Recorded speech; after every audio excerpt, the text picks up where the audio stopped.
नमस्कार विद्यार्थी मित्रांनो, मागच्या लेक्चरमध्ये आपण आयनिक इक्विलिब्रिया या टॉपिकला सुरुवात केलेली आहे आणि आयनिक इक्विलिब्रिया या टॉपिकमध्ये सुरुवातीला आपण काही इंट्रोडक्शनचा पार्ट, काही डेफिनेशन्स, इलेक्ट्रोलाइट, नॉन इलेक्ट्रोलाइट वगैरे बघितलंय आणि त्याच नंतर आपण त्यामध्ये ऍसिड बेस साठीच्या थिरीज, ऍसिड बेस साठीच्या काही कन्सेप्ट त्यामध्ये बघत होतो। आता एसिड बेस कंसेप्ट में ऑलरेडी मैंने आपको एक कंसेप्ट आपको बताई थी, आरएनएस कंसेप्ट या आरएनएस थ्योरी। उस आरएनएस कंसेप्ट के बारे में मैंने आपको बताया था और एक बार आपको बता रहा हूं, एक जनरल रिवाइज कर रहा हूं कि जनरली जिस किसी हाइड्रोजन रहने वाले सब्सटेंस को, हाइड्रोजन कंटेनिंग सब्सटेंस को अगर हम वाटर में डिसॉल्व करते हैं, वो अगर H+ आयन प्रोवाइड करता है तो उसको हमने आरएनएस एसिड कहा था। उसके बहुत सारे एग्जाम्पल्स है नेचर में, लाइक एज HCl वगैरह, हम वहां पे एग्जांपल बता सकते हैं। सिमिलरली मैंने ये भी बताया था, जो सब्सटेंस वाटर में डिसॉल्व करने के बाद उसके OH- अगर वो प्रोवाइड करता है, यानी कि हाइड्रोक्सिल आयन अगर वो प्रोवाइड करता है, तो उस प्रकार के सब्सटेंस को हमने क्या कहा था, base, according to Arrhenius theory. अभी उसके बाद 2 नंबर की जो थ्योरी है एसिड बेस एक्सप्लेन करने के लिए, OA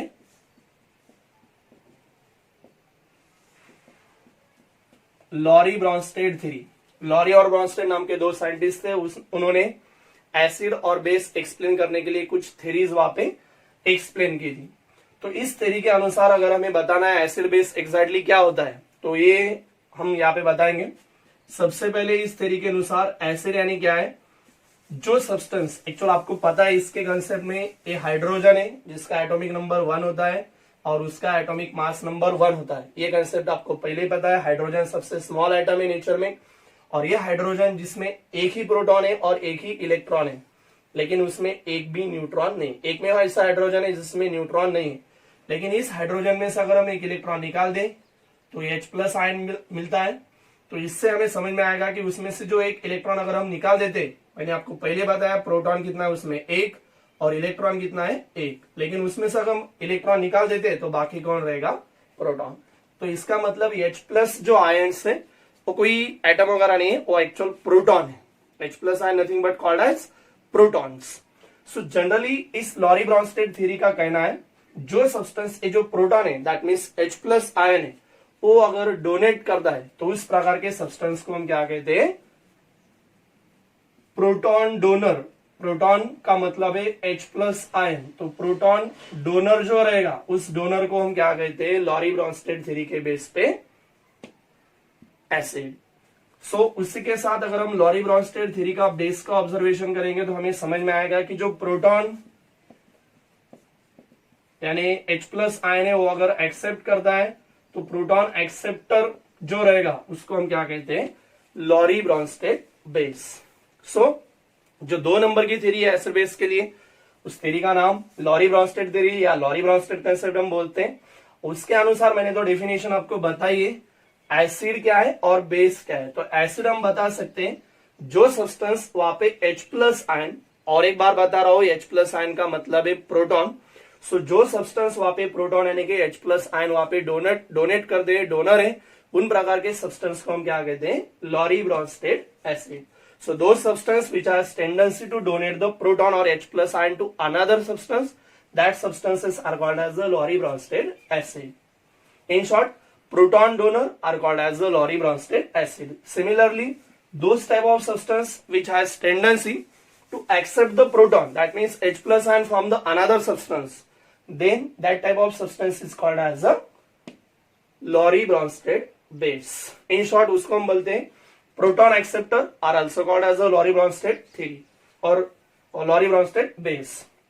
सो अभी तो मैंने डेफिनेशन आपको बताई, तो एग्जैक्टली वो प्रोटॉन एक्सेप्ट या डोनेट कैसे करते हैं ये हम देखेंगे, कुछ एग्जांपल्स हम देखेंगे।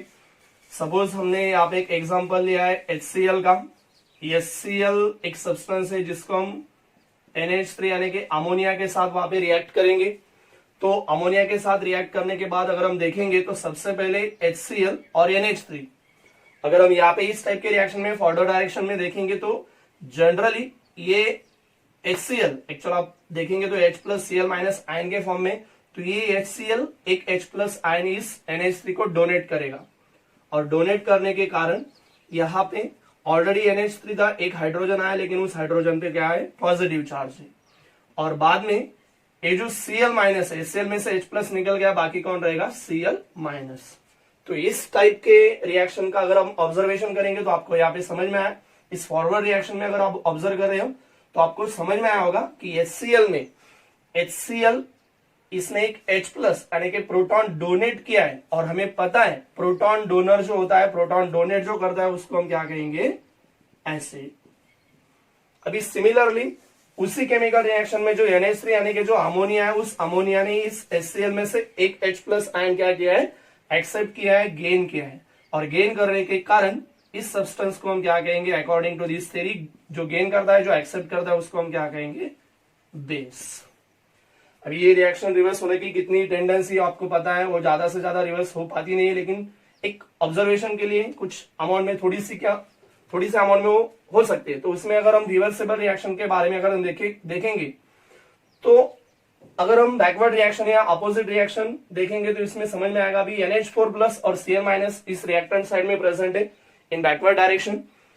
आप यहाँ पे अभी देख सकते हो NH4 प्लस की टेंडेंसी क्या होगी, जो क्या कर सकता है, H प्लस आयन वहां पे डोनेट कर सकता है। तो डोनेट कर सकता है, इसके कारण अगर बैकवर्ड रिएक्शन के बारे में देखेंगे तो वो क्या करेगा, एसिड का काम करेगा, क्योंकि वो H प्लस आयन डोनेट करता है। सिमिलरली इसने अगर एक H प्लस और एक H प्लस डोनेट किया तो क्या फॉर्मेशन होगा, NH3। सिमिलरली इसने अगर एक H plus ion Cl minus को डोनेट कर दिया तो Cl माइनस को H प्लस आयन एक्सेप्ट करेगा, H plus and Cl minus, that means क्या फॉर्मेशन होगा, HCl। तो यहाँ पे आप ऑब्जर्व कर रहे हो कि यहाँ पे Cl माइनस क्या कर रहा है, एक H प्लस यानी कि प्रोटॉन गेन कर रहा है, एक्सेप्ट कर रहा है, और प्रोटॉन एक्सेप्टर को हम क्या कहते हैं, बेस। यानी ये जो रिवर्स रिएक्शन अगर हम कंसिडर करते हैं तो इस रिएक्शन में अगर हम फॉरवर्ड रिएक्शन का ऑब्जर्वेशन करेंगे तो HCl H plus ion donate करता है, इसके कारण वो एसिड का काम करेगा। सिमिलरली NH3 वहां पे एक H प्लस यानी कि प्रोटॉन एक्सेप्ट करता है तो बेस का काम करेगा। Similarly in backward reaction opposite reaction NH4 plus वहां पे क्या करता है, एक H प्लस यानी कि प्रोटॉन डोनेट कर रहा है, इसके कारण वो भी एसिड का काम करेगा। और Cl माइनस आयन वो क्या कर रहा है, एक H प्लस आयन एक्सेप्ट कर रहा है, इसके कारण वो बेस का काम करेगा। सो जनरली अगर हम इस रिएक्शन में जो फॉरवर्ड रिएक्शन है उस रिएक्शन में एसिड जो है उसको हम सपोज एसिड 1 कहेंगे, जो बेस है सपोज उसको हम बेस 2 कहेंगे। जो बैकवर्ड रिएक्शन यानी कि रिवर्स रिएक्शन है, उस रिवर्स रिएक्शन में यहाँ पे एसिड 1 है तो इसको हम एसिड 2 कहेंगे, और यहाँ पे जो बेस है उस बेस को, यहाँ पे बेस 2 था इसलिए हम बेस 1 कहेंगे। अगर हम देखेंगे यहाँ पे इस रिएक्शन का हम ऑब्जर्वेशन करेंगे तो बेस 2 एंड एसिड 2, तो ईच अदरली ये यहाँ पे क्या करता है, एक H प्लस आयन वहां पे एक्सेप्ट करता है, इसलिए बेस का काम करेगा, और ये डोनेट करता है इसलिए एसिड का काम करेगा। सिमिलरली एक वहां पे पेयर से यहाँ पे वो डोनेट कर रहा है, इसके कारण वो एसिड का काम कर रहा है, और वो इसके पास से एक्चुअल H प्लस लेता है तो ये जनरली बेस का काम कर रहा है। तो ये जो पेयर यहाँ पे फॉर्मेशन होती है बेस 2 एसिड 2 या तो फिर एसिड 1 बेस 1, तो इस पेयर को हम कॉन्जुगेट एसिड बेस पेयर बोल सकते हैं। उसी के साथ अगर हम देखेंगे, सपोज अगर हम एग्जांपल देखेंगे लाइक एज HCl, ये HCl को अगर हम वाटर में डिसॉल्व करेंगे H2O में, तो आपको शायद पता होगा यहाँ पे क्या होगा, जो HCl रहेगा वो HCl H प्लस आयन इसको डोनेट करता है। HCl H plus ion donate करने के कारण यहाँ पे आपको मिलेगा H2O से H3O प्लस, इसको हम हाइड्रोनियम आयन कहते हैं, और बाद में बाकी रहेगा Cl माइनस आयन। तो यहाँ पे आपको पता है HCl ने H प्लस यानी कि प्रोटॉन डोनेट किया है तो ये एसिड का काम करेगा, और H2O उसने एक H प्लस एक्सेप्ट किया है तो उसके कारण वो बेस का काम करेगा। सिमिलरली और एक एग्जांपल्स हम कंसिडर कर रहे हैं जिसमें हमने अमोनिया लिया है, और अमोनिया को हम वाटर में डिसॉल्व करेंगे। तो वाटर में डिसॉल्व करने के बाद अगर हम देखेंगे अभी यहाँ पे, तो आपको अभी पता है जो NH3 है वो इसमें से अभी H2O में से एक H और एक hydrogen H plus ion gain करेगा। गेन करने के बाद वो NH4 प्लस आयन फॉर्मेशन करेगा, यानी कि अमोनियम आयन उसको हम बोल सकते हैं, और यहाँ पे बाकी रहेगा OH माइनस आयन। तो अभी इस रिएक्शन में आपने देखा होगा NH3 की क्या टेंडेंसी है, अमोनिया की क्या टेंडेंसी है, एक H प्लस आयन गेन करने की। तो गेन करने की यानी कि वो क्या है, बेस है। और जो H2 है वो H2 क्या करता है, एक H प्लस आयन वहां पे लूज करता है। तो लूज करने वाले की टेंडेंसी क्या है, एसिड है।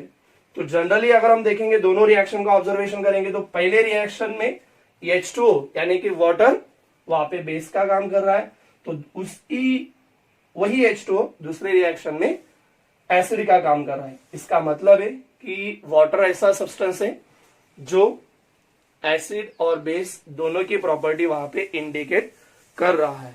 तो उस प्रकार के सब्सटेंस को हम कहते हैं amphoteric substance, AMPHOTERIC। So generally those type of substance which has the tendency to show the both acidic and basic property, that type of substance is called as a amphoteric substance या amphoteric nature वो represent करता है। तो जो 2 number की theory हम acid base theory के बारे में देख रहे हैं वो लॉरी ब्रॉन्स्टेड थ्योरी है। उस लॉरी ब्रॉन्स्टेड थ्योरी में सबसे पहले मैंने आपको बताया एसिड क्या है। तो एसिड यानी कि ऐसे सब्सटेंस है जिन सब्सटेंस की प्रोटॉन यानी कि H प्लस आयन डोनेट करने की टेंडेंसी होती है दूसरे सब्सटेंस को। So those type of substance which has tendency to donating the proton that means H plus ion to another substance, then that substance is called as a Lowry Bronsted acid. In short हम बोल सकते हैं proton donor are called as acid.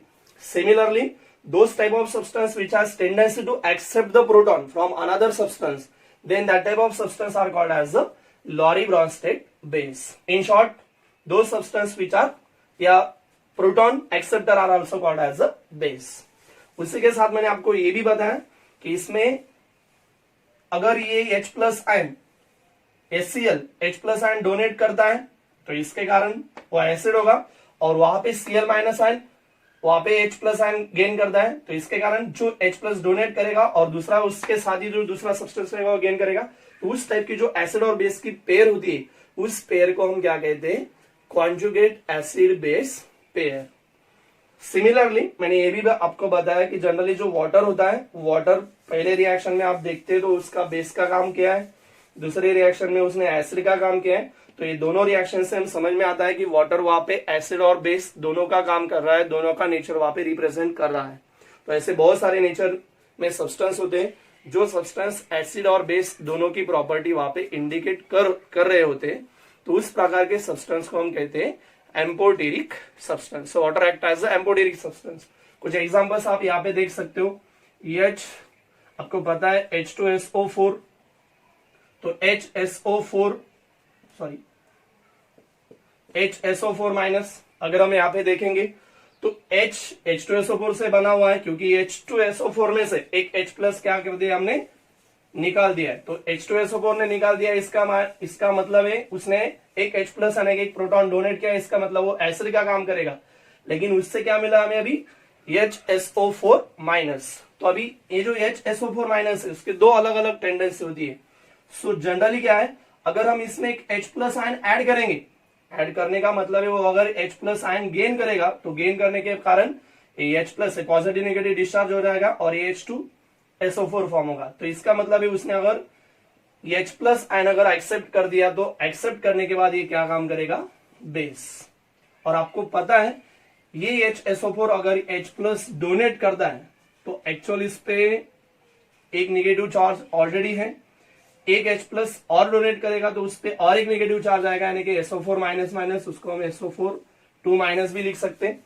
तो HSO4 minus अगर H plus ion donate करता है तो acid का काम करेगा, और अगर वो H प्लस आयन गेन करेगा तो बेस का काम करता है। इसका मतलब वो एसिड और बेस दोनों का काम करता है। तो ऐसे जो सब्सटेंस होते हैं उस प्रकार के सब्सटेंस को हम एम्पोटेरिक सब्सटेंस कह सकते हैं। ओके, तो ये जो दूसरी थ्योरी है ये आपको अच्छे से समझ में आई होगी। इस थ्योरी के बाद एक्चुअल इस थ्योरी का कुछ ऐसा प्रॉपर लिमिटेशन नहीं है, लेकिन हमें पता है जनरली जो केमिकल रिएक्शन है, जो भी हम केमिस्ट्री डेवलप कर चुके हैं, वो केमिस्ट्री का जो पूरा केमिकल रिएक्शन वगैरह रहता है वो इलेक्ट्रॉनिक कंसेप्ट पे डिपेंड होता है। तो इसके कारण जो प्रॉपर थ्योरी है या जो मॉडर्न थ्योरी है इलेक्ट्रॉन के बेस पे, उस इलेक्ट्रॉन बेसिक थ्योरी का जो एक्सप्लेनेशन है एसिड बेस के लिए, उसके लिए और एक थ्योरी वहां पे डेवलप हुई 1923 में। उस थ्योरी का नाम है लुईस थ्योरी। सो लुईस नाम का जो साइंटिस्ट थे उस लुईस नाम के साइंटिस्ट ने और एक थ्योरी वहां पे डेवलप किए। तो हम लास्ट 3rd नंबर की थ्योरी इस टॉपिक में एसिड बेस के लिए देखने जा रहे हैं। So new theory 3rd number की और लास्ट नंबर की थ्योरी,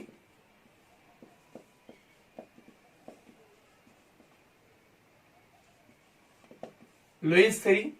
इस लुईस थ्योरी के अनुसार हमें और एक बार एसिड और बेस ये दो कंसेप्ट अभी देखने हैं। तो सबसे पहले आपको पता है, इसके पहले हमने केमिकल बॉन्डिंग नाम के जो टॉपिक है उसमें 11th स्टैंडर्ड में कुछ बेसिक कंसेप्ट आपकी वहां पे भी हो चुकी है और आपको शायद से अच्छे से पता है। सपोज हमें electron diffusion molecules, electron rich centre, ऐसे न्यूट्रल मॉलिक्यूल्स जिसमें सेंट्रल एटम में 8 से ज्यादा इलेक्ट्रॉन होते हैं, उनको हम एक्सपांडेड ऑक्टेट कंपाउंड कर चुके हैं। और ऐसे भी कंपाउंड्स है जिसमें सेंट्रल जो एटम्स होता है उसके लास्ट यानी वैलेंस शेल में 8 से कम इलेक्ट्रॉन होते हैं, तो उनको हम जनरली इनकम्प्लीट ऑक्टेट कंपाउंड कहते हैं, या उनको हम इलेक्ट्रॉन डिफिशिएंट सब्सटेंस बोल सकते हैं। तो जनरली अभी लेविस थ्योरी के अनुसार आपको एक एग्जांपल्स मैं आपको बताता हूं। NH3, आपको पता है NH3 में नाइट्रोजन 3 हाइड्रोजन के साथ सिंगल कोवेलेंट बॉन्ड फॉर्मेशन करता है, और उसी के साथ नाइट्रोजन जो एटम्स होता है उस नाइट्रोजन के पास एक लोन पेयर्स होती है। लोन पेयर्स आपको इसके पहले पता है, जो पेयर ऑफ इलेक्ट्रॉन बॉन्डिंग में टेक पार्ट करती नहीं है उस पेयर को हम लोन पेयर कहते हैं। तो नाइट्रोजन अमोनिया का जो मॉलिक्यूल्स उसमें जो नाइट्रोजन होता है उस नाइट्रोजन के पास एक loan pair of electron present है। उसी के साथ अगर हम BF3 यानी कि बोरॉन ट्राइफ्लोराइड का ऑब्जर्वेशन करेंगे तो इलेक्ट्रॉनिक कंसेप्ट, इलेक्ट्रॉनिक स्ट्रक्चर मैंने इसके पहले आपको ड्रॉ करके बताया था, आपको शायद अच्छे से समझ में आया है। सो जो BF3 यानी कि बोरॉन ट्राइफ्लोराइड है, और एक बार अभी बताता हूं, अगर किसी को दिक्कत है तो ध्यान से देखो। बोरॉन आपको पता है, बोरॉन का एटॉमिक नंबर होता है 5, तो इलेक्ट्रॉनिक कॉन्फिगरेशन होता है उसका 2 3, यानी उसके लास्ट सेल में कितने इलेक्ट्रॉन होते हैं 3। और जो फ्लोरीन होता है, फ्लोरीन का एटॉमिक नंबर आपको सबको पता है 9, जिसका इलेक्ट्रॉनिक कॉन्फिगरेशन होता है 2 7, यानी उसके लास्ट सेल में, फ्लोरीन हेलोजन फैमिली का मेंबर है, उसके लास्ट और वैलेंस सेल में कितने इलेक्ट्रॉन होते हैं 7, जो मैंने ऐसे डॉट साइन से रिप्रेजेंट किए। क्रॉस साइन का मतलब है सेंट्रल बोरॉन का इलेक्ट्रॉन। तो बोरॉन के पास 3 इलेक्ट्रॉन है और 3 फ्लोरीन है BF3 में यानी कि बोरॉन ट्राइफ्लोराइड में। तो इसमें 3 कॉर्नर को 3 फ्लोरीन, उसके लास्ट सेल में 7 इलेक्ट्रॉन जो डॉट साइड से हमने रिप्रेजेंट किए। तो ये हर फ्लोरीन बोरॉन के 1 इलेक्ट्रॉन के साथ शेयरिंग करता है और उसका ऑक्टेट कंप्लीट करता है। और सिमिलरली अभी अगर हम बोरॉन का ऑब्जर्वेशन करेंगे तो वो भी हर एक फ्लोरीन के साथ 1 इलेक्ट्रॉन की शेयरिंग करता है। लेकिन अगर यहाँ पे देखेंगे तो यहाँ पे बोरॉन एंड फ्लोरीन में 1 पेयर ऑफ इलेक्ट्रॉन शेयरिंग है जिसको हम सिंगल कोवेलेंट बॉन्ड बोलते हैं। यहाँ पे भी 1 पेयर ऑफ इलेक्ट्रॉन की शेयरिंग है, सिंगल कोवेलेंट बॉन्ड, और यहाँ पे भी 1 पेयर ऑफ इलेक्ट्रॉन की शेयरिंग, सिंगल कोवेलेंट बॉन्ड, यानी हर बोरॉन एंड फ्लोरीन में सिंगल कोवेलेंट बॉन्ड है। लेकिन अगर हम टोटली ऑब्जर्वेशन करेंगे तो after the sharing of 3 fluorine उसके पास total share pair of electron कितने, यानी कि टोटल नंबर ऑफ इलेक्ट्रॉन कितने 6, यानी 8 से कम है, तो उसको हम क्या कहते हैं इलेक्ट्रॉन डिफिशिएंट। सो इस टाइप के रिएक्शन का अगर हम ऑब्जर्वेशन करेंगे तो ये जो नाइट्रोजन है अमोनिया का, वो क्या कर सकता है, अपने पास जो लोन पेयर है वो लोन पेयर इस BF3 के सेंट्रल बोरॉन जिसके पास एक पेयर कम है 8 इलेक्ट्रॉन होने के लिए, उसको डोनेट कर सकता है। केमिकल बॉन्डिंग टॉपिक में मैंने आपको कोऑर्डिनेशन बॉन्ड यानी कि उसको हम डेटिव बॉन्ड कहते हैं उसके बारे में भी बताया था। जो लोन पेयर ऑफ इलेक्ट्रॉन लेने से और देने से जो बॉन्ड फॉर्मेशन होता है उसको हम क्या कहते हैं कोऑर्डिनेट बॉन्ड। सो इस प्रकार का नाइट्रोजन, ये अगर हम यहाँ पे देखेंगे ऑलरेडी NH3 और ये BF3 एज इट इज मैंने यहाँ पे लिखा है। सिर्फ अभी यहाँ पे नाइट्रोजन एक लोन पेयर इस BF3 के बोरॉन को डोनेट करता है। तो डोनेट करने के कारण नाइट्रोजन एंड बोरॉन में एक बॉन्ड फॉर्मेशन होता है। जो लोन पेयर ऑफ इलेक्ट्रॉन के कारण बॉन्ड फॉर्मेशन होता है उसको हम कोऑर्डिनेट बॉन्ड बोलते हैं। इसके पहले ये कंसेप्ट आपकी हुई है। तो इसमें अगर हम देखेंगे तो इस टाइप के कंपाउंड में NH3 जिसने loan pair of electron donate की, तो अभी इस थ्योरी के का बेस पे यानी कि लुईस थ्योरी के बेस पे जो substance loan pair of electron दूसरे किसी सब्सटेंस को अगर डोनेट कर पाता है, करता है, तो उस प्रकार के सब्सटेंस को हम लुईस बेस कहेंगे। और BF3 जैसे ऐसे बहुत न्यूट्रल मॉलिक्यूल्स है जिनके पास लास्ट यानी वैलेंस शेल में 8 से कम इलेक्ट्रॉन होते हैं, वो अगर लोन पेयर ऑफ इलेक्ट्रॉन किसी दूसरे सब्सटेंस से अगर एक्सेप्ट कर दे, गेन कर दे, तो उनको हम इस थ्योरी के अनुसार क्या कहेंगे, Lewis acid.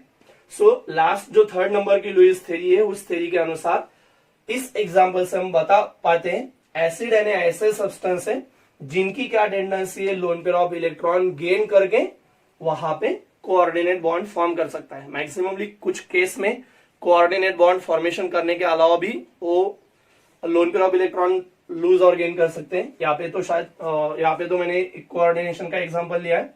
So those type of substance which has tendency to accept the lone pair of electron from another substance, that type of substance are called as the Lewis acids.